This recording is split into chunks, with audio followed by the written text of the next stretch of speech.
Linda Sousa with lindasousa.com, enjoying the journey. And I'm going to make a cauliflower puree. So it's almost like mashed potatoes, except it's with cauliflower. We found a recipe online not too long ago. My sister-in-law was interested in making a cauliflower pizza crust.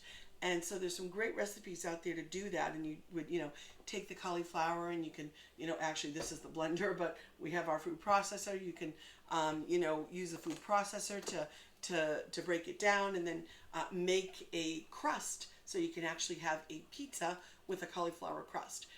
We're not going to do that in this video, but what we're going to do in this one is we're going to make a cauliflower puree. These are beautiful, actual fresh from the farm cauliflower that we got at Tender Crop Farms.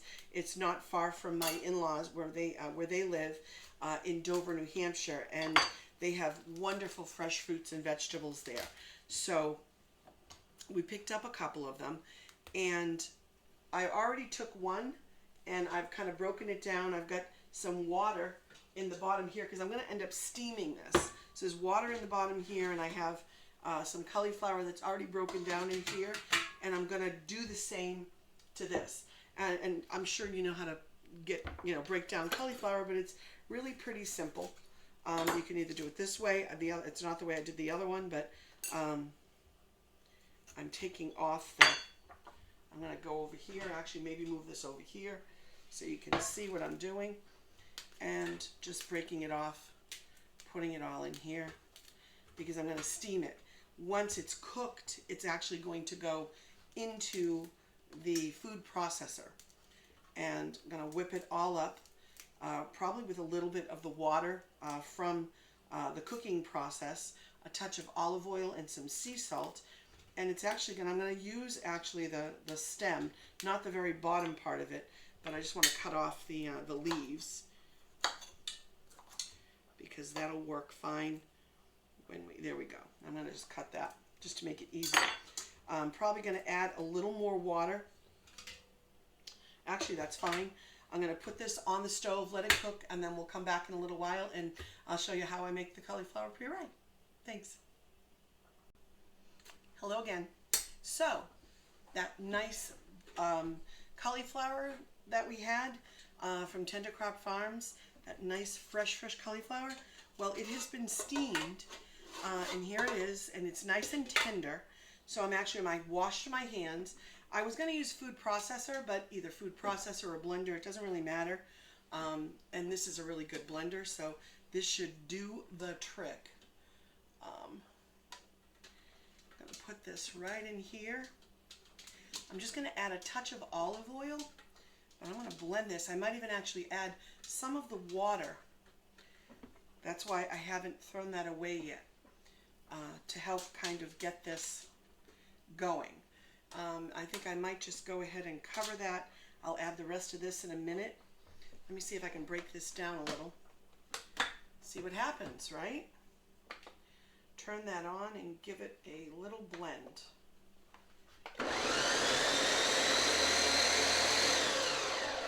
Turn that off so I can get some more in there. Yeah, because it definitely needs a little bit of water. But you can see it's like breaking it down. I'm going to puree this, and it is going to be fabulous. Now, I'll tell you a little story about this. We have some wonderful friends who own a local restaurant in Methuen called Preludes. And during Lent, we went there on a Friday for dinner. And I got this fabulous, like probably one of the best meals I've ever had, dinner. And it was halibut. And when I tell you that this chef is Tommy Grella, he's fabulous. And he gets the really choicest, best selects of fish and meat. Everything that we've had on the menu has been absolutely delicious. And this halibut was like that thick. It was so delicious.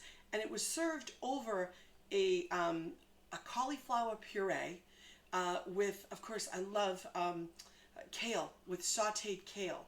A little bit of garlic and olive oil in the kale, and this cauliflower puree, and I think he used just a little bit of water, he said, I think a little olive oil, and some salt, and that was it. It was delicious. You would have thought it was mashed potatoes. It was so thick and creamy and yummy, but incredibly healthy and delicious. And of course, it's one of our favorite places. It's our go-to. We go there all the time. I say it's our indulgence place, but often we're indulging on really healthy, good food, which is a good thing. So that's kind of where I got the inspiration to do this. So it's kind of a takeoff on Tommy's. I don't know if it'll be as good as his. It was absolutely fantastic, but it's going to go with our steak tonight. We purchased last weekend. We went to see John's parents. They live in Dover. They live next to Tender Crop Farm. And so usually whenever we take a trip up there on the way back or up there, we'll stop there. And we picked up these beautiful steaks. So I'm going to season them very lightly. We're going to put them on the grill. We're going to make this wonderful cauliflower puree to go with it. And then what's left over is going to be with us for the rest of the week, because if you looked at one of the other videos that I made this morning, it is the little mini meatballs. So we can have that, little meatloaves. So we can have that with a little mini meatloaf instead of doing mashed potatoes. And we'll have some asparagus that we'll cook on the grill as well. So let's see how this goes. So I'm actually going to take, my ladle I think is in the dishwasher. So I'm going to just pour this in. You're not going to see my face for a second. I don't want a lot, but I just want a touch of that water just to give a little moisture. And I want a little touch of olive oil. And I don't want much. And this is sea salt. But actually what I'm going to use is some of this Himalayan sea salt in this.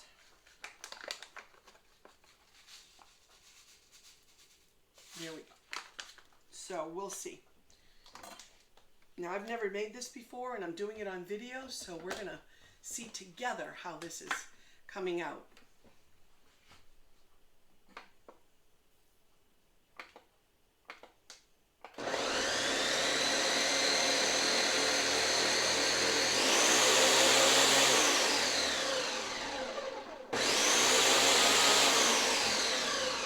I might have used my food processor, because this Ninja isn't moving as quick as I want it to.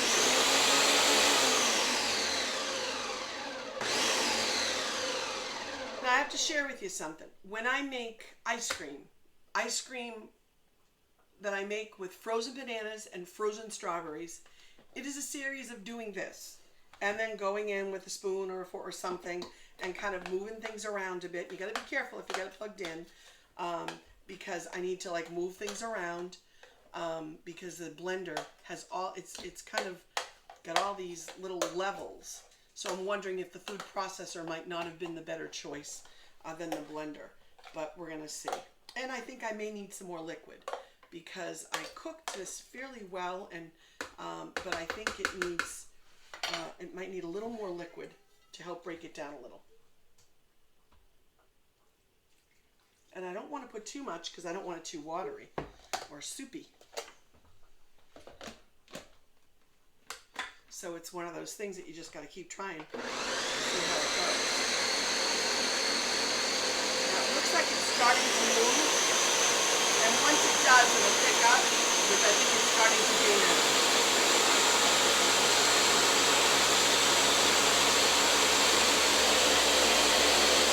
I don't know if you can see it from that distance of where the camera is, but down here it's starting to look very creamy, and it's working its way up. So I'm going to stop it. Well, maybe not. Speed it up a little. Seems to be in a good groove. I don't want to mess it up. There we go. Once it works its way to the top, it'll take everything in and start spinning and making it really creamy. I think you have to be patient, and I can be very patient, but it's not one of my strongest virtues. Oh, and it stopped, because it never goes long enough for me. But that's okay, because I want to check it out. So let me see how this is going so far. Oh my goodness, it is starting to do exactly what I wanted to do. It definitely doesn't need any more liquid. I think we've got the perfect amount of liquid. Look at that. It looks almost like mashed potatoes, right? But it does need to be mixed up just a little more just to get that part that was on the top right in there. And I really don't want to add too much olive oil because I think it's fine just as it is. I am going to taste this though because it's looking yummy. Oh my goodness. I'm like licking the spoon. This is delicious. Cauliflower, plain and simple. A little of the water that I used to steam it. A touch, you saw how much of olive oil I put in. Definitely not one of those little containers from the 21 Day Fix. Not even that. And a little Himalayan sea salt. And it tastes amazing. So I'm going to give it another little spin.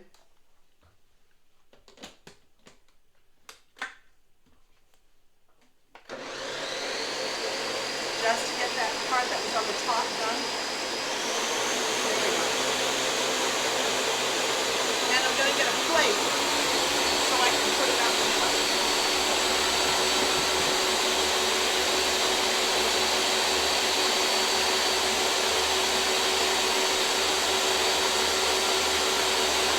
I'll let it go up there.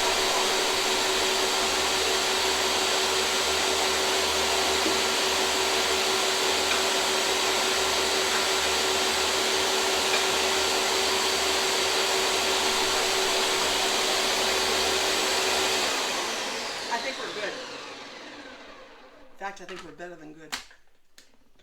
This looks phenomenal. All right, I'm not letting that go to waste. Look at that. It's delicious. It's cauliflower. It's good for you. So, this is a healthy, delicious, and yummy cauliflower mash. And, you know, I've seen like cauliflower mashed potatoes before and stuff. Never been able to perfect it or do it. Never really even had the desire to really try it or do it. So I have to thank Tommy Grella for doing it and for me tasting it and seeing how delicious it was that I had to come home and try to do it myself. Although I love when I go there and they have it. It's awesome, but it's also awesome when we're cooking at home and I can make something that's healthy, that's good, that's delicious. And so I'm taking a page from his playbook and making this fabulous cauliflower puree. It is absolutely delicious. And I love that Himalayan sea salt. It just, oh, it's so yummy. Now tell me this doesn't look like mashed potatoes because I think it looks just like mashed potatoes. And I think until you tasted it, you probably wouldn't know the difference. And even when you do, it's got really the same consistency. There's no butter. There's no cream. There's no sour cream. There's no cream cheese. There's none of all that good stuff we tend to add to our potatoes to make them all creamy and yummy. This is pure, unadulterated cauliflower.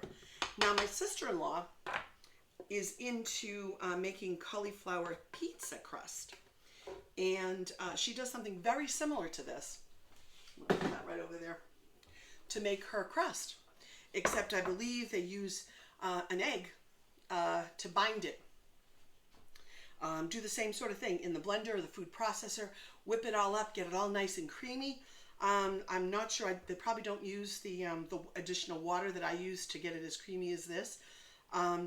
But I'm willing to bet you could do this, add the egg to really bind it, and then spread it out, little square, like a, you know, flatbread or round, however you want to do it on a baking sheet.